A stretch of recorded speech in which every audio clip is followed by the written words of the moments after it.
terlalu panas? Tidak terlalu. Oke, syukurlah. Jadi ibu perhatikan hari ini tuh aslinya tampak sangat sibuk dan lelah, terutama sedang memasuki semester kelas 12 ini. Kamu sudah luar biasa asik mau datang ke sini, ke tempat ini. Nah, sebelum kita berbincang lebih jauh dan kita akan berbicara lebih jauh, ibu ingin sampaikan terlebih dahulu apa yang akan asik ceritakan dalam ruangan ini. Ibu tekankan tidak akan dibocorkan kepada siapapun, baik itu teman kelas maupun wali kelas, apalagi ke orang tuanya asli.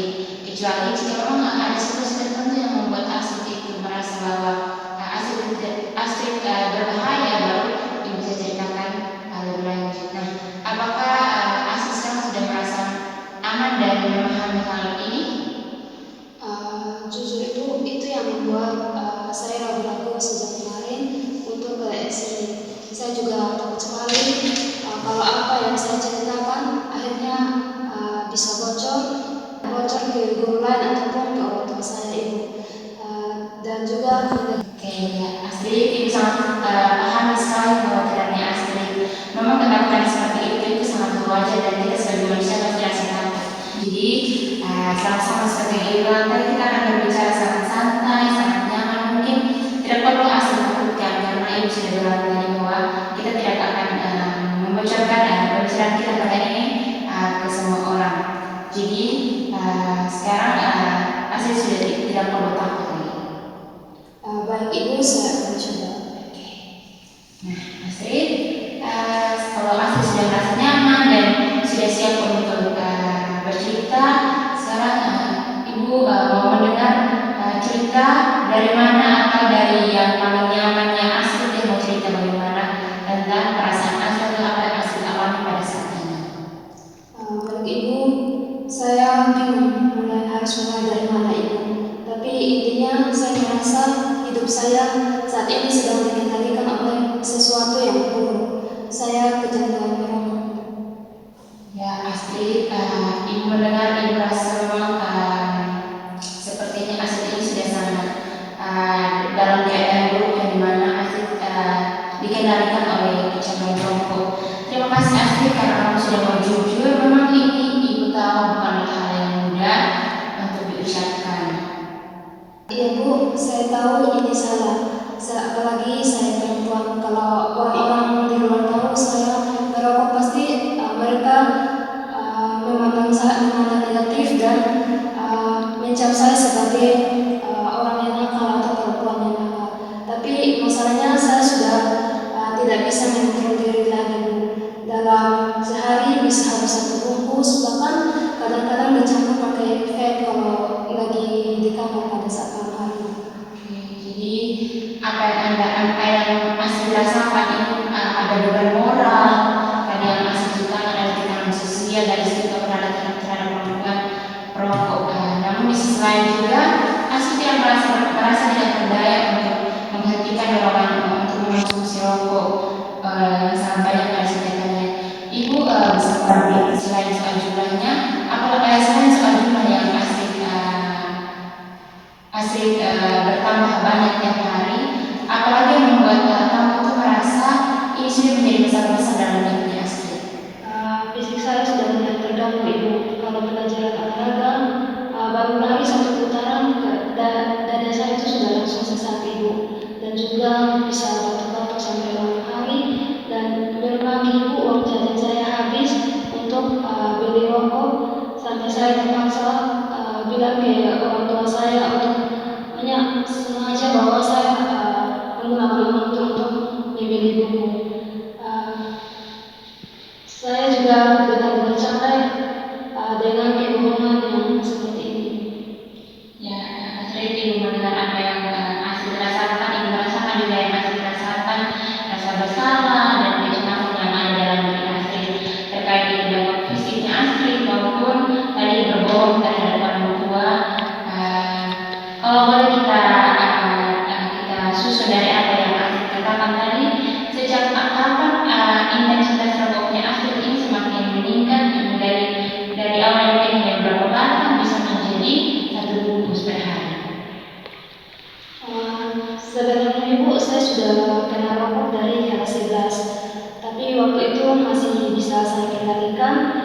seminggu hanya 2 batang karena itu saya menunggu pergaulan-pergaulan yang ada di luar. Tapi ketika masuk kelas 11 semuanya berubah drastis. Stresnya sudah di luar batas kemampuan saya. Jadi setiap hari pulang malam tuh sampai di rumah tuh masih ada tugas sekolah dan harus latihan soal UTBK ditambah lagi orang tua saya. Tapi orang tua Astrid, kenapa orang tua Astrid bisa membebani pikirannya Astrid? Iya Bu, setiap hari ibu dan ayah saya itu selalu mengatakan kamu harus masuk kedokteran di universitas dulu, seperti anak sepupu saya itu. Jadi jangan bikin orang tua saya mengatakan bahwa jangan bikin malu keluarga. Mereka tidak tahu kalau nilai trial saya itu masih jauh dari target. Jadi setiap kali saya balik pergi malam hari, kepala saya rasanya mau pecah karena pusing dan cemas yang luar biasa itu. Jadi di saat itu kayak membuat saya untuk mulai merokok di jendela kamar. Ajaibnya setelah beberapa hisapan, kecemasan itu telah hilang. Saya kayak bisa bernapas lagi dan merasa mampu untuk bisa melanjutkan belajar. Jadi setiap kali stres belajar, saya otomatis langsung mengambil rokok. Itu sebagai salah satu pelarian yang bisa saya miliki. Baik Astrid, yang sudah Astrid berikan kepada ibu melihat ada lingkaran yang terus berputar, di mana ada stres yang intens dan juga ingin untuk rokok. Terus rokok itu memberikan ketenangan untuk Astrid pada sesaat. Namun sebenarnya itu muncul rasa bersalah yang justru menambah beban stres di dalamnya Astrid.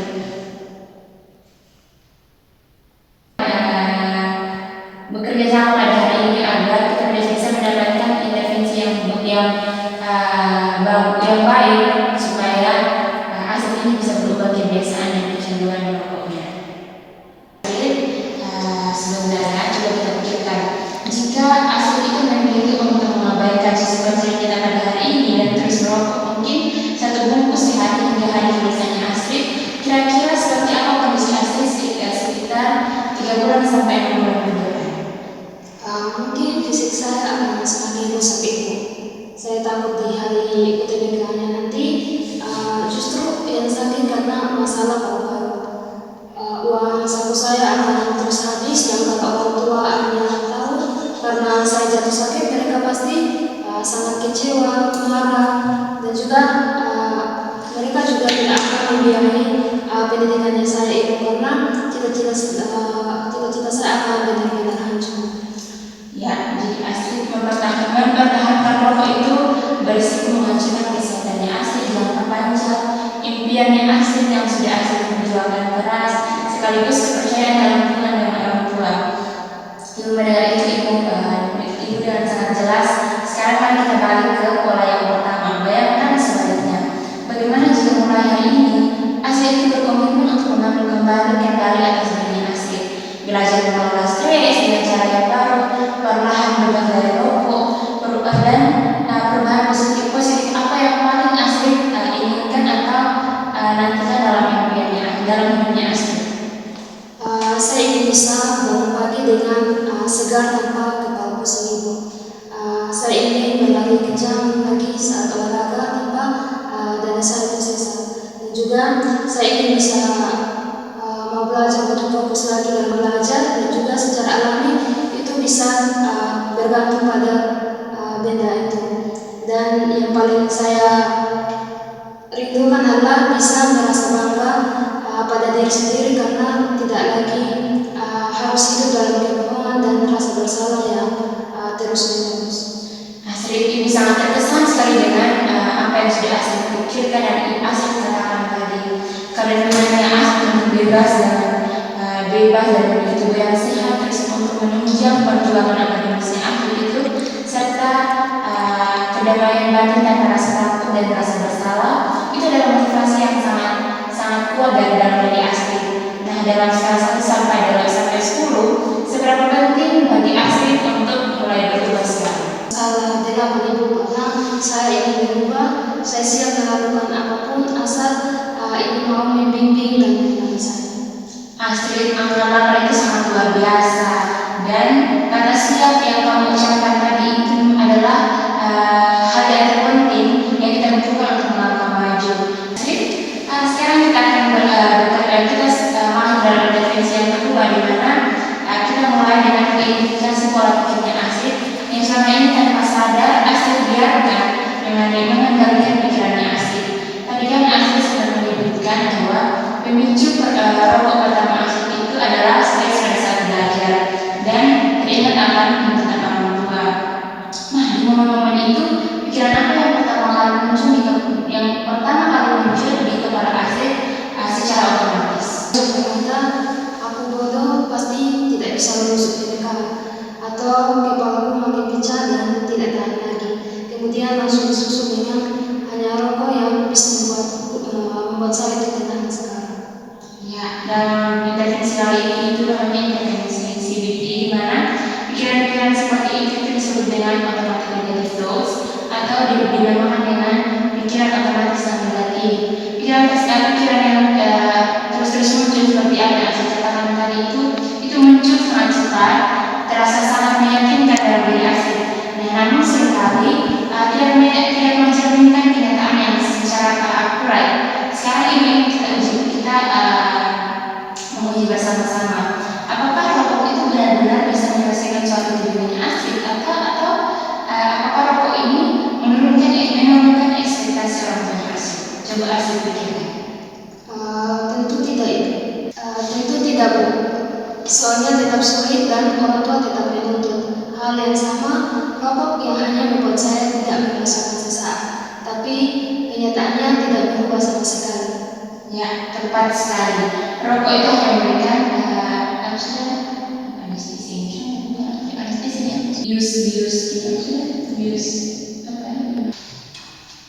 ya, tepat sesaat atau sementara saja. Sementara akar masalah seperti tadi dari akademisnya Astrid, kecemasan Astrid itu tetap menunggu. Itu yang kita sebut dengan konsekuensi jangka pendek yang menipu. Nah, sekarang kita coba ganti pikiran yang otomatis negatif tadi yang sudah saya katakan, yang pikiran yang lebih positif, akurat dan seimbang. Adik-adik, saya bodoh pada saat gagal. Mungkin pikiran yang lebih jujur dan adil yang kita arahkan kepada diri sendiri. Bagaimana? Mungkin bisa seperti soal ini memang sulit, tetapi saya sudah belajar keras dan sudah melewati banyak trial. Satu soal yang sulit tidak berarti saya tidak mampu seperti itu. Bagus sekali Astrid. Kamu benar-benar baru saja melakukan apa yang kita gunakan seperti intervensi CBT ini, yang kita sebut CBT ini, di mana kamu tuh mengambil pikiran yang mendistorsi kenyataan. Kamu mengambil pikiran yang mendistorsi kenyataan dan menggantinya dengan pikiran yang lebih seimbang dan baik. Nah, bagaimana rasanya ketika kamu mengucapkan pikiran yang kedua tadi yang kamu katakan? Rasanya lebih ringan, Ibu, dan adanya dorongan untuk merokok yang biasanya langsung muncul terasa sedikit berkurang. Ya, itu bukan kebetulan Astrid. Ketika pikirannya Astrid itu berubah, emosi yang dimilikinya pun akan berubah, dan pada akhirnya perilakunya pun ikut berubah. Sekarang karena saya akan selalu ada dalam masa kelas 12-nya Astrid, ini kita perlu mempersiapkan strategi coping yang konkret untuk menggantikan rokok ketika dorongan itu datang. Nah, selain restrukturisasi pikiran tadi, perilaku apa lagi yang menurutmu realistis untuk kamu lakukan saat stres belajar itu melanda Astrid? Mungkin saya bisa menyediakan perlindungan bebas gula atau potongan buah dingin di meja belajar saya, Ibu. Karena selama ini tangan dan mulut saya memang tidak bisa, kalau sedang stres atau kalau sudah sangat butuh, saya mau coba tutup buku dulu selama 10 menit, keluar ke teras untuk menghirup udara segar, dan juga sambil latihan nafas dalam Ibu yang pernah Ibu ajarkan di kelas. Oke.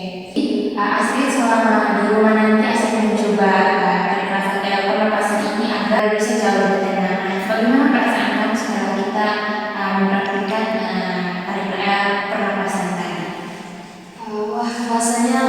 lebih tenang dari yang saya bayangkan itu. Saya tidak menyangka hal sesederhana ini ternyata bisa memberikan efek yang begitu nyata. Ya, aset itulah yang dinamakan dengan relaksasi berbasis penugasan, di mana tubuhnya aset itu, tubuhnya aset itu sudah melakukan pengembangan untuk menenangkan dirinya asli. Yang kamu perlu sekarang itu bagaimana cara aset itu mengaktifkannya. Jadi rencana konkret yang kita akan gunakan dan untuk minggu ini adalah mengurangi konsumsi rokok. Catat ya, mengurangi konsumsi rokok, lalu dari situ mungkin menjadi mengurangi mungkin 8 batang atau mengurangi 1 batang per hari. Lalu yang kedua itu kamu menyiapkan permen karet sebagai pengganti stimulasi karena sudah sering menghisap rokok. Dan yang untuk terakhirnya itu mempraktikkan teknik pernapasan, terutama pada saat rokok datang atau dorongan rokok datang. Nah, bagaimana apakah rencana ini realistis dan mau kamu komitmenkan selama 1 minggu ke depan? Bisa itu, saya akan mengomitmen, dan rencana ini terasa jauh lebih konkret dan masuk akal dibandingkan sekedar berkata kepada diri sendiri bahwa saya harus berhenti. Asli tidak terasa ya, waktu yang kita gunakan sudah hampir menunjukkan 40 menit dan sebentar lagi ke sekolah akan berbunyi. Sebelum kembali ke kelas, izinkan ibu untuk merangkum apa yang sudah kita lakukan pada hari ini. Asli, pada saat kamu datang ke ruang BK hari ini, kamu sangat mengapresiasi di mana kamu sangat berani, sangat luar biasa untuk membagikan beban yang ada dalam diri Asli, di mana kecanduan rokok yang terus berkembang, mekanisme kopinya dan tekanan akademis dan ekspektasi orang tua yang sangat besar. Berdasarkan hasil yang kita sudah gunakan tadi, tingkat ketergantungan Asli itu berada pada 7 dan tingkat stresnya itu berada pada 34, di mana itu sudah sangat tinggi. Nah, dari apa yang kita sudah lakukan tadi, kita memperbaiki di mana kita akan mengubah kebiasaan merokok kamu tadi, mulai yang pertama mungkin per hari bisa mengurangi 1 batang, yang awalnya 1 bungkus, bisa 1 hari bisa 8 batang saja, mengurangi terus setiap hari. Lalu pada saat dorongan rokok itu datang, Asli itu memakan permen karet agar lidahnya Asli itu tidak terasa asam. Dan yang ketiga itu mengaktifkan yang namanya strategi pernapasan. Jadi pada saat dorongan itu datang dan muncul, Asli itu diharapkan untuk bisa menerapkan strategi pernapasan. Jadi apakah semua yang diulang ini sudah sesuai dengan apa yang kita bahas tadi atau ada yang terlewat? Sudah sangat sesuai Ibu, tidak ada yang terlewat. Terima kasih sudah merangkum semuanya dengan tepat dan jelas. Ya, baik. Astrid, memperhatikan juga hasil instrumen yang telah kamu isi tadi, kamu akan simpan dengan baik, dan sebagai catatan progres kita bersama, kita akan bertemu lagi di ruang ini minggu depan di hari yang sama, di jam yang sama. Nah, agendanya mungkin ya tadi Ibu akan mengevaluasi hasil bagaimana apakah kamu sudah melakukan apa yang kita sudah sepakati bersama, dan jika di tengah minggu ini kamu merasa sangat kesulitan atau masih membutuhkan teman berbicara, nanti kamu tentu saja pintu ruangan BK ini, karena Ibu akan selalu ada dan selalu siap mendengarkan ceritanya Asli. Terima kasih banyak Ibu. Saya merasa seolah-olah batu besar yang selama ini menyumbat dada saya akhirnya runtuh. Saya merasa punya arah dan harapan. Terima kasih Asli karena kamu sudah meluangkan waktu kamu bersama Ibu. Sekarang Ibu sudah kamu untuk kembali ke kelas ya. Mari Ibu ajak keluar.